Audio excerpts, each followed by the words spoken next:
আসসালামু আলাইকুম। লিজাস কুকিংয়ে সবাইকে স্বাগতম। আমন্ত্রণ জানাচ্ছি আমার নতুন একটি এপিসোড দেখার জন্য। আজকে আমি তৈরি করব হাতে মাখা ইলিশ মাছের ঝোল।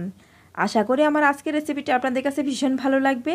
আর ভালো লাগলে আমার চ্যানেলটি সাবস্ক্রাইব করে ফ্রেন্ডস অ্যান্ড ফ্যামিলির সাথে শেয়ার করবেন।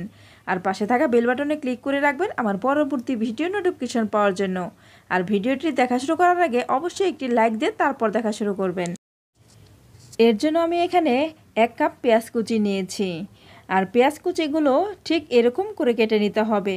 অ্যাড করে দিচ্ছি মরিচের গুঁড়া 1 চা চামচ, হলুদের গুঁড়া দিয়ে দিচ্ছি 1/2 চা চামচ, ধনিয়ার গুঁড়া দিয়ে দিচ্ছি 1/2 চা চামচ, অ্যাড করে দিচ্ছি জিরার গুঁড়া।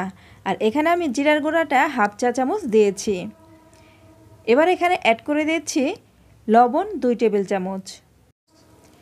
লবণটা স্বাদ অনুযায়ী দিতে হবে। অ্যাড করে দিচ্ছি রান্নার তেল।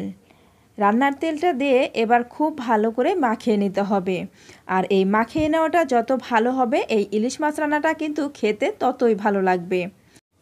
এখানে একটি টিপস দিয়ে দিচ্ছি।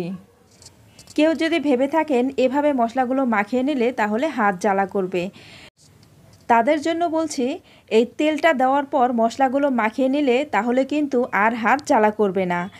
আর এই মশলাগুলোর মধ্যে তেল দেওয়ার আগে যদি এই মশলাগুলোকে মাখিয়ে নেন তাহলে কিন্তু হাত জ্বালা পোড়া করবে।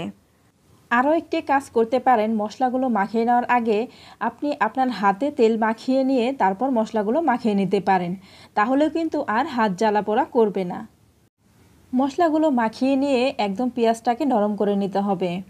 তো মশলাগুলো মাখিয়ে নেওয়া হয়ে গেছে। এবার আমি এখানে ইলিশ মাছ দিয়ে দিলাম।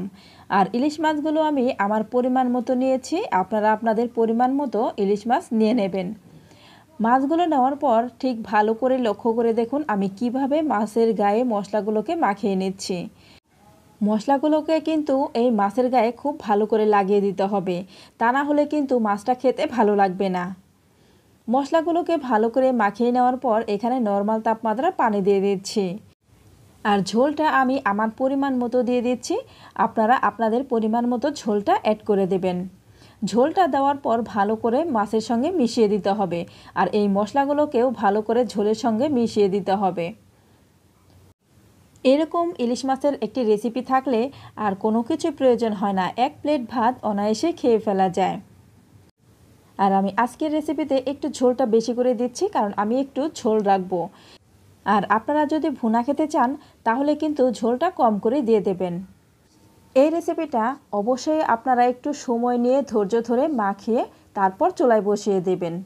মাখানো যত ভালো হবে খেতে কিন্তু ততই ভালো লাগবে। চুলায় বসিয়ে দেওয়ার পর আমি চুলাটা জ্বালিয়ে দিয়েছি। এবার ঢাকনা দিয়ে ঢেকে অপেক্ষা করছি 10 মিনিট। ফিরে আসছি 10 মিনিট পর। 10 মিনিট পর ঢাকনা খুলে নেড়ে দিচ্ছি।